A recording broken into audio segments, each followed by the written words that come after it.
السلام عليكم ورحمة الله وبركاته. الحمد لله الذي جعل تعاقب الليل والنهار عبرة لأولي الأبصار. أحمده جل وعلا الذي أكرم عباده الأبرار، وأشهد أن لا إله إلا الله وحده لا شريك له العزيز الغفار، وأشهد أن محمدا عبده ورسوله حامل لواء الأبرار صلى الله عليه وعلى آله وأصحابه أهل البر والوفاء والإحسان والتقى وسلم تسليما كثيرا. أما بعد، معاشر المسلمين جماعة rahimani wa rahimakumullah. Allah Subhanahu wa taala menyebutkan di dalam beberapa ayat Al-Qur'an keadaan manusia, khususnya orang-orang yang berlaku zalim di dalam kehidupan. Bagaimana mereka memandang kehidupan dunia yang telah mereka jalani sebagai kehidupan yang sedikit, kehidupan yang pendek dan hanya sesaat saja. Allah Subhanahu wa taala mengingatkan, "Yauma yunfakhu fis-sur wa nahsyurul mujrimina yawma idzin zurqa yatakhafatuna bainahum illa bistum illa ashra nahnu a'lamu bima yaquluna idh yaqulu amsaluhum tariqah illa bistum illa yawma." Dan hari tatkala sangkakala ditiupkan dan kami mengumpulkan orang-orang mujrim pada hari itu dalam keadaan berkelompok-kelompok, mereka berkata, "Sesungguhnya kalian hidup di kehidupan dunia ini hanya 10 malam saja." Maka Allah Subhanahu wa taala berfirman, "Kami yang lebih mengetahui ucapan mereka." Tatkala orang-orang yang paling bergelimang, paling nikmat dengan kehidupan dunia, mereka berkata, "Sesungguhnya kalian hidup hanya sehari saja." Kalian hidup hanya sehari saja. Dan di ayat yang lain Allah Subhanahu wa taala berfirman, "Wa yauma taqumus saa'atu yuqsimul mujrimuna ma labithu ghaira sa'ah wa kadzalika kanu yufakun." Dan tatkala hari kebangkitan, hari kiamat telah tegak, maka orang-orang mujrim bersumpah bahwa mereka hanyalah tinggal di kehidupan dunia sesaat saja. Perhatikan bagaimana mereka bersumpah bahwa mereka hanya hidup di kehidupan dunia hanya sesaat. Kemudian Allah menegaskan, "Wa kadzalika kanu yufakun." Wa kadzalika kanu yufakun. Itulah hari-hari dari kehidupan di dunia ini yang sangat sedikit di sisi manusia. Pada hari kiamat, seakan-akan hari dari kehidupan tersebut adalah suatu hal yang tidak meninggalkan untuknya kesempatan guna membebaskan dirinya dari api neraka, mendekatkan dirinya kepada Allah Subhanahu wa taala, dan untuk meraih surga Allah Subhanahu wa taala.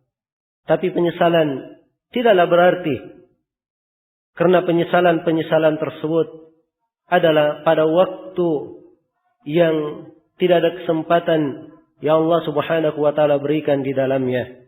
Hatta idza jaa ahadakumul maut qala rabbi irji'un la'alli a'malu salihan fima tarakt kalla innaha kalimatun huwa qailuha wa min waraihim barzakhun ila yaumi yub'atsun. Sampai ketika salah seorang dari mereka didatangi oleh kematian, mereka berkata, "Wahai Rabbku, kembalikanlah saya. Barangkali kalau engkau mengembalikan saya, pasti saya akan melakukan amalan salih yang dulu saya tinggalkan." Maka Allah berfirman, "Kalla, sekali-sekali tidak. Itu hanyalah kalimat yang mereka ucapkan." Dan di belakang kehidupan mereka itu setelah kematian datang menjemput, ada alam barzakh hingga hari mereka dikembalikan. Dan Allah Subhanahu wa taala memerintah dengan menjelaskan bagaimana keadaan jiwa tatkala telah datang ajal menjemputnya.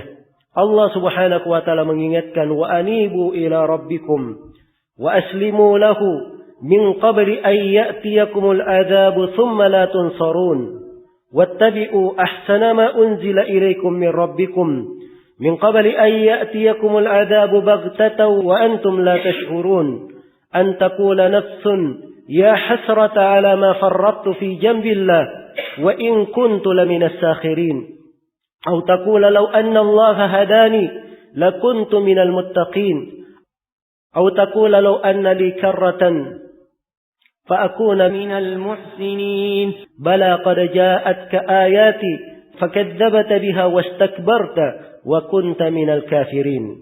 Dan kembalilah kalian semua kepada Rabb kalian dan berislamlah, berserah dirilah kalian kepadanya sebelum datang suatu siksaan, kemudian kalian tidak akan mendapatkan pertolongan. Ikutilah sebaik-baik syariat yang Allah turunkan kepada kalian sebelum datang siksaan itu secara tiba-tiba dan kalian tidak menyadarinya. Saat itu seorang jiwa berkata, wahai betapa menyedihkannya apa yang telah saya telantarkan dulu di sisi Allah, dan dulu saya termasuk orang-orang yang molok-molok. Dan ia pun menyesal, wahai andai kata saya diberi hidayah, maka saya pasti akan menjadi orang-orang yang bertakwa. Wahai andai kata saya diberi kesempatan sekali lagi, maka saya akan menjadi orang-orang yang muhsinin. Maka Allah berfirman, bala, bahkan engkau telah diberi kesempatan. Telah datang kepada engkau ayat-ayat kami. Engkau mendustakannya, bersombong terhadapnya. Maka engkau pun tergolong dari orang-orang yang kafir, mengingkari ayat-ayat tersebut. Itulah beberapa peringatan dalam Al-Quran akan waktu-waktu dari kehidupan yang sementara, saat-saat yang berlalu bersama seorang hamba dengan segera. Karena itu Allah Subhanahu wa taala memerintah kaum muslimin dan muslimat untuk banyak bertafakkur terhadap persilih-gantian siang dan malam, perguliran waktu-waktu di dalam kehidupan ini. Yuqallibullahu al-laila wan-nahar, inna fi dzalika la'ibratan liulil absar. Allah membolak-balik siang dan malam. Sesungguhnya di dalam hal tersebut terdapat pelajaran bagi orang-orang yang memiliki pandangan hati. Dan Allah Subhanahu wa taala berfirman, "Inna fi khalqis samawati wal ard wa ikhtilafil laili wan nahar laayatin liulil albab alladziina yadhkuruna Allaha qiyaman wa qu'udan wa 'ala junubihim wa yatafakkaruna fi khalqis samawati wal ard. Rabbana ma khalaqta hadza batila subhanaka fakina 'adzaban nar." Sesungguhnya di dalam penciptaan langit dan bumi dan persilih-gantian siang dan malam terdapat ayat-ayat bagi orang-orang yang memiliki hati, yaitu orang-orang yang mengingat Allah dalam keadaan duduk, dalam keadaan berdiri, dalam keadaan mereka berbaring, dan mereka selalu bertafakkur di dalam penciptaan Allah. Seraya mereka berkata, wahai Rabb kami, tidaklah engkau menciptakan seluruh hal ini dalam keadaan sia-sia, maka jagalah kami dari siksaan api neraka. Karena itu di dalam Al-Quran Allah Subhanahu wa taala peringatkan dari keterlenaan, kelalaian dengan kehidupan dunia. Allah mengingatkan, inna wa'dallahi haqq fala tagurrannakumul hayatud dunya wala yagurrannakum billahil gharur. Sesungguhnya janji Allah itu adalah pasti benar. Jangan sekali-sekali kehidupan dunia melalaikan kalian, dan jangan sekali-sekali syaitan memperdaya kalian. Dan Allah Subhanahu wa taala juga mengingatkan akan bahaya berangan-angan, panjang pikiran terhadap kehidupan dunia. Dan Allah sebutkan bahwa itu adalah sifat orang-orang kafir. Dzarhum ya'kulu wa yatamatta'u wa yulhihimul amal fasawfa ya'lamun. Biarkan mereka makan, minum dan bernikmat-nikmat, dibuat lalai oleh angan-angannya. Sesungguhnya mereka akan mengetahui apa yang akan mereka dapatkan, balasan yang mereka dapatkan dari kehidupannya di dunia ini. Karena itu Rasulullah sallallahu alaihi wasallam, dan beliau adalah sayyidul anbiya'i wal mursalin, orang yang telah dijamin dengan sorga, orang yang paling bertakwa kepada Allah dan paling takut kepadanya. Di dalam sebuah hadis yang dihasankan oleh Syekh Al-Albani dari beberapa jalan, Rasulullah didatangi oleh Jibril, kemudian berkata, ya Muhammad, ish ma syi'ta fa innaka mayyit wa ahbib man ahbabta fa innaka mufariquh wa amal ma syi'ta fa innaka majziyun bih. Wahai Muhammad, hiduplah engkau sesuka hatimu. sesungguhnya engkau akan mati. Wahai Muhammad, cintailah siapa yang engkau cintai, pasti engkau akan berpisah dengannya. Wahai Muhammad, beramallah engkau sesukamu, pasti engkau akan mendapatkan balasan terhadap amalanmu. Dan Ali bin Abi Thalib radhiyallahu taala anhu mengingatkan, sebagaimana di dalam sebuah riwayat mu'allaq yang dikeluarkan oleh Imam Al-Bukhari, Ali radhiyallahu taala anhu berkata, irtahalatid dunya mudbirah wartahalatil akhirah muqbilah wa likullin minhuma banun fakunu min abna'il akhirah wa la takunu min abna'id dunya fa innal yawma amalun wala hisab wa gadan hisabun wala amal. Kata Ali, sesungguhnya dunia telah pergi dalam keadaan membelakangi dan akhirat telah pergi dalam keadaan mendatangi. Setiap dari keduanya memiliki anak-anak, memiliki pengikut-pengikut. Jadilah kalian anak-anak akhirat dan janganlah kalian menjadi anak-anak dunia. Sesungguhnya pada hari ini hanyalah amalan, tidak ada hisab di kehidupan dunia. Dan di hari esok, di kehidupan akhirat, hanya ada hisab, perhitungan, tidak ada amalan. Perhitungan dan tidak ada amalan. Di dalam hadits Bara bin Azib yang diriwayatkan oleh Imam Ahmad, Ibnu Majah dan selainnya, Rasulullah sallallahu alaihi wasallam pernah berdiri di atas kuburan. Kemudian air mata beliau mengalir hingga membasahi jenggot beliau, kemudian menetes di atas bumi. Kemudian beliau berkata, "Ya ikhwani, limithli hadza fa'iddu." Wahai saudara-saudaraku, untuk hal yang seperti inilah hendaknya kalian bersiap. Hendaknya kalian bersiap. Waktu-waktu dari kehidupan ini jangan membuat seorang hamba lalai dari kewajibannya. Dan di dalam hadits Ibnu Abbas yang diriwayatkan oleh Imam Al-Bukhari, Rasulullah sallallahu alaihi wasallam telah menyatakan, "Ni'matani maghbunun fihima katsirun minan nas, as-sihhatu wal faragh." Ada dua nikmat yang banyak dilalaikan oleh manusia, yaitu nikmat kesehatan dan nikmat waktu luang. Suatu hari Nabi sallallahu alaihi wasallam memberi nasihat kepada seorang lelaki seraya berkata, "Ightanim khamsan qabla khamsin. Ightanim khamsan qabla khamsin. Shababaka qabla haramik, wa sihhataka qabla saqamik, wa ginaka qabla faqrik, wa faragaka qabla syughlika, wa hayataka qabla mautik." Hendaknya engkau bersegera memanfaatkan 5 hal sebelum datang 5 hal. Manfaatkanlah waktu mudamu sebelum datang waktu tuamu. Manfaatkanlah waktu sehatmu sebelum datang waktu sakitmu. Manfaatkanlah kecukupanmu sebelum datang waktu kefakiranmu. Dan manfaatkanlah waktu luangmu sebelum datang waktu sibukmu. Dan manfaatkanlah kehidupanmu sebelum datang dari kematianmu. Demikian beberapa nas, ayat dan hadits Rasulullah sallallahu alaihi wasallam yang mengingatkan kita akan pentingnya memanfaatkan waktu-waktu di dalam kehidupan ini. Karena itu Allah Subhanahu wa taala terangkan dari sifat para nabi dan para rasul, dari sifat hamba-hamba Allah yang beriman, mereka bersegera di dalam kebaikan. Allah memerintah, "Wasari'u ila maghfiratin min rabbikum wa jannatin arduha as-samawati wal ard." U'iddan lil muttaqin. Bersegeralah kalian menuju kepada pengampunan dari Rabb kalian, dan surga yang luasnya seluas langit dan bumi disiapkan untuk orang-orang yang bertakwa. Dan terhadap kaum mukminin Allah memerintah, ulaika yusari'una fil khairat wa hum laha sabiqun. Mereka adalah orang-orang yang bersegera di dalam kebaikan, dan mereka adalah orang-orang yang berlomba-lomba menuju kepada kebaikan tersebut. Dan sifat para nabi dan para rasul, Allah menjelaskan, ulaika yusari'una fil khairat wa yad'unana raghaban wa rahaba wa kanu lana khashi'in. Mereka adalah orang-orang yang bersegera di dalam kebaikan. Mereka adalah orang-orang yang bersegera di dalam kebaikan, dalam keadaan penuh harapan dan penuh rasa takut. Dan mereka adalah orang yang khusyuk kepada kami, beribadah kepada kami. Dan Allah Subhanahu wa taala sifatkan Rasulullah sallallahu alaihi wasallam dengan sifat penghambaan di berbagai ayat.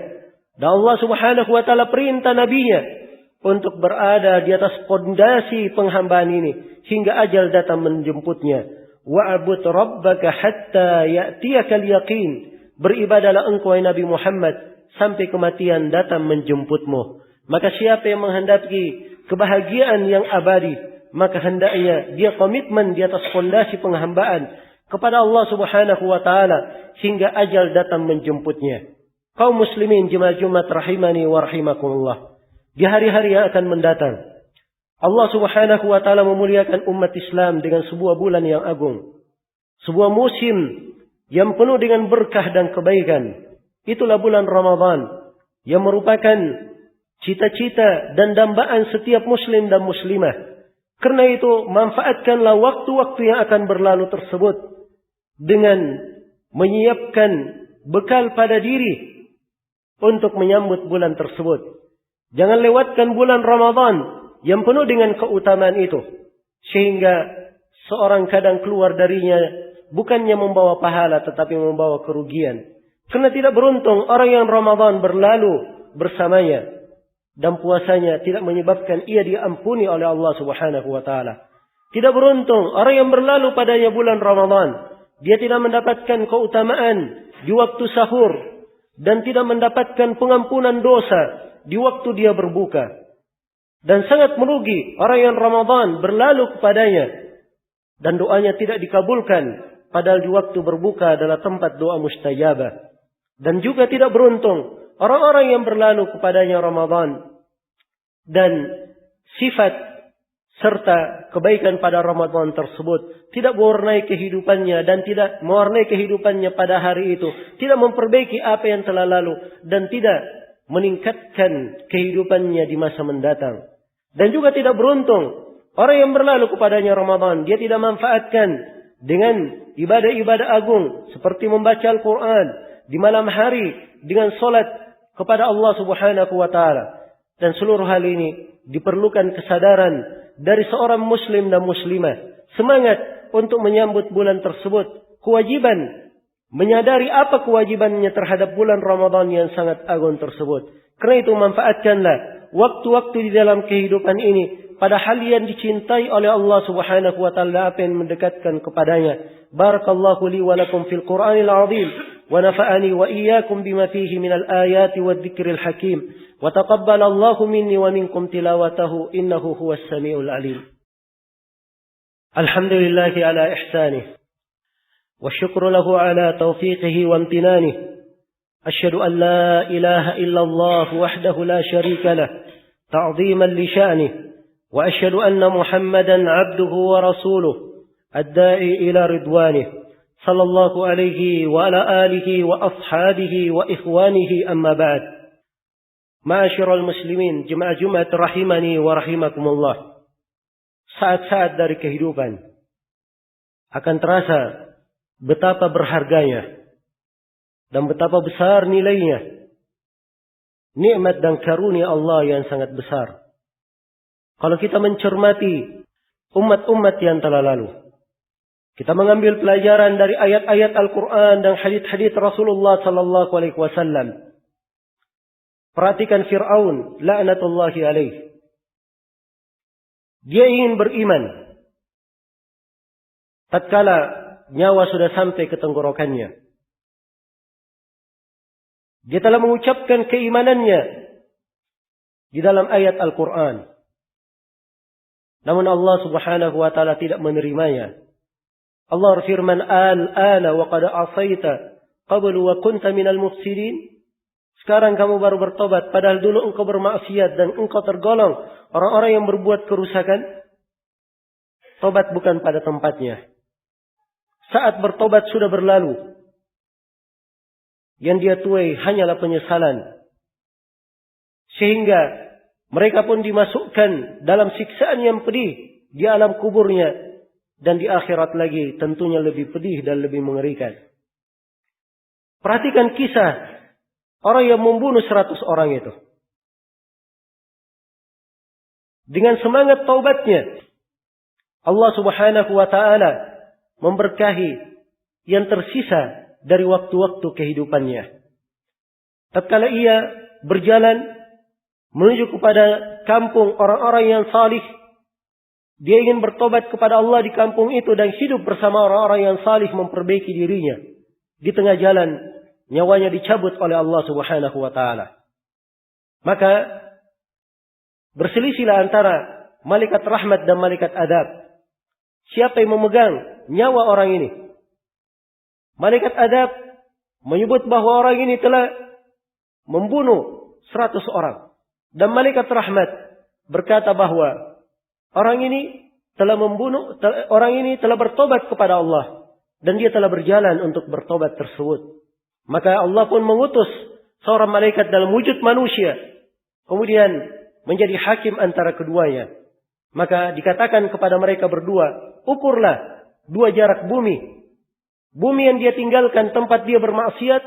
Dan bumi yang akan dia datangi tempat orang-orang yang salih. Kemana jaraknya lebih dekat, maka dia digolongkan ke sana. Begitu buminya diukur, ternyata ia lebih dekat sejengkal dari bumi orang-orang yang salih. Maka nyawanya pun dipegang oleh malaikat rahmat. Dimuliakan oleh Allah subhanahu wa ta'ala. Dengan satu saat dari kehidupannya. Yang dia hargai. Dia hiasi dengan tobat kepadanya. Di dalam hadits riwayat Bukhari dan Muslim. Rasulullah sallallahu alaihi wasallam bersabda. Lamawdi'u sautin fil jannati khairun minad dunya wa ma fiha. Wala ghadwatun fi sabilillahi aw rahatun khairun minad dunya wa ma fiha. Sungguh tempat cambuk salah seorang dari kalian di surga itu lebih baik daripada dunia dan seisinya. Dia memiliki cambuk, dia pakai berjihad di jalan Allah, berbuat kebaikan. Satu hal ini dikatakan lebih baik daripada dunia dan seisinya. Perjalanan di waktu pagi, perjalanan di waktu petang di jalan Allah itu lebih baik daripada dunia dan seisinya. Perhatikan dari saat-saat kehidupan ini. Bagaimana nilai dan harganya. Dan di dalam hadis Aisyah yang diriwayatkan oleh Imam Muslim, Rasulullah sallallahu alaihi wasallam bersabda, "Raka'ata al-fajri khairun minad dunya wa ma fiha." 2 rakaat subuh lebih baik daripada dunia dan seisinya. Namun kita adalah orang-orang yang banyak lalai. Keutamaan sedemikian banyaknya. Memakmurkan kehidupan dengan ibadah kepada Allah. Terbuka jalan-jalannya. Sangat luas cakupannya. Kalau seluruh saat dari kehidupan ini ingin kita hiasi dengan ibadah. Tidaklah cukup saat-saat dari kehidupan tersebut. Tetapi kelalaian mendominasi kita. Kealfaan adalah sifat kita. Kurang di dalam menanggapi perintah. Itu adalah ciri dari kita. Banyak dari kita tidak sadar akan kebaikan-kebaikan dan nikmat yang Allah subhanahu wa ta'ala berikan. Kecuali kalau kematian telah datang menjemputnya. Kecuali kalau nikmat itu telah dicabut oleh Allah subhanahu wa ta'ala. Karena itu renungilah dari mana-mana kehidupan ini. Dari saat-saat dan kesempatan yang Allah subhanahu wa ta'ala berikan. Gunakanlah kesempatan itu dalam hal yang terbaik yang mendekatkan diri kepada Allah subhanahu wa ta'ala. Dan untuk menyambut kebaikan, seorang perlu bersiap, berbekal dengan ilmu syar'i, berbekal dengan semangat, berbekal dengan doa, dan berbekal dengan hal yang mendekatkannya kepada Allah subhanahu wa ta'ala. Semoga Allah subhanahu wa ta'ala mengampuni segala dosa dan kesalahan kita. Dan semoga Allah subhanahu wa ta'ala selalu menghiasi saat-saat dan waktu di dalam kehidupan kita dengan berkah dan kebaikan. Dan semoga Allah subhanahu wa ta'ala memberikan taufik, rahmat, dan karunia-Nya kepada kita semua untuk mendapati bulan Ramadan dengan penuh kemenangan, penuh pahala, dan penuh kebaikan di sisi Allah subhanahu wa ta'ala. Dan semoga Allah subhanahu wa ta'ala menjauhkan kita dari golongan orang-orang yang diharamkan mendapatkan kebaikan. Orang-orang yang dilalaikan dan penuh dengan kerugian. Dan semoga Allah subhanahu wa ta'ala mengokohkan kita semua di atas keislaman dan sunnah Rasulullah sallallahu alaihi wasallam di kehidupan dunia dan di kehidupan akhirat. Aqulu ma tasma'un wa astaghfirullah li wa lakum wa lisairil muslimin min kulli dhanb innahu huwal ghafurur rahim. Subhana rabbika rabbil izzati amma yasifun wa salamun alal mursalin walhamdulillahi rabbil alamin.